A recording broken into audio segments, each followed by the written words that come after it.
The characters in this program you're about to watch bear no resemblance or links to any persons living or dead. Any resemblance between the characters in this picture, dead or undead, is a miracle. Hello everyone, and welcome back to our ongoing series of The N Report. We have been talking corruption, and today we get to the root of the matter. Still with us are our panelists, Ichie Unwosu, Chief Adelakun, Okare Sola, and Alhaji Danladi. Thank you, Shola. Enough talking, enough finger pointing. We need to get to the bottom of corruption. Where do we start? Wallahi, the way forward is to cut it off. What are we cutting off nítorí Ọlọ́run? The root now, Chief. Once we cut the tree, no matter how huge, will kaput. I take it you know where this tree is located. Trees, plural. And we have to start from the lowest of the low. Lowest of the low? Yes, so when money loss, everybody attacks our God, the rock. This one will not take us anywhere. But he is the man at the top. He is responsible.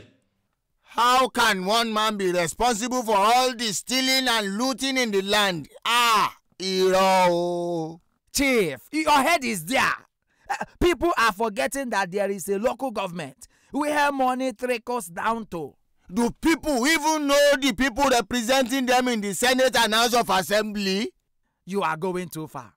Do they know their ward councillors and that they can recall any bench warmer in the Senate back to the village?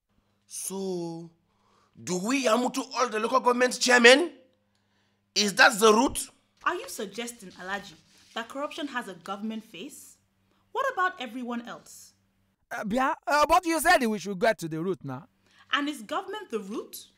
Is it the only source of corruption? No. Let us look at it this way. Guns don't kill people. It is the man holding it that is the killer. Simply put, corruption starts from us as individuals. Me, you, and them. Gaskiya, the senators, governors, councillors, and all, they lived with us and were once ordinary citizens. Look, I say corruption is a disease that is triggered by power. And everybody wants power. So what is the cure? Yamu to the bloody idiots. Enough stories. Alhaji. All this your violent talk. Me, I think we must first change our value system as individuals. At the end of the day, the government agent is firstly a Nigerian. Abi, are they foreigners?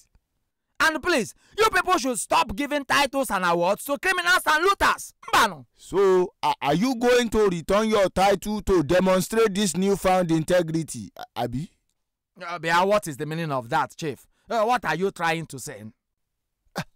Did you not say that criminals should not have titles? So you think my status is... Look, let me educate you. There are titles and there are titles. Stop it! Chief, what about your own chieftaincy? Did you buy it too? Buy again. Title that one small ballet in a tiny bush village gave him for marrying his daughter. Is that one title? Is it me that you are talking to like that? On international TV, go papa. Okay, go and sit down with your motopark title because... do so me. Gentlemen, please. Can we stay with the subject of the matter? Thank you, Chola. Where were we, Biko? Change as a must for the individual. That is it. First, we change, and then demand accountability from the nearest government authority. Imagine if Occupy Nigeria was targeted at the reps and local governments. The ones at the top will sit up. But what about punishment? If we don't deal with these criminals at all levels and nobody is jailed, it is all rubbish. Gaskiya. That is very true, Alhaji. Is it not the same court that said Ibori did not steal? The same government that reshuffles incompetent criminals instead of sending them to Kirikiri maximum prison. So in summary, as a people, we must change, demand accountability, and government must punish those identified as corrupt. We need not say more. My name is Shola Bello, and this has been the N Report. Ishie, let me warn you. Don't ever call me a motor park chief in your life. What kind of nonsense talk is that? But Chief, now you first find trouble now.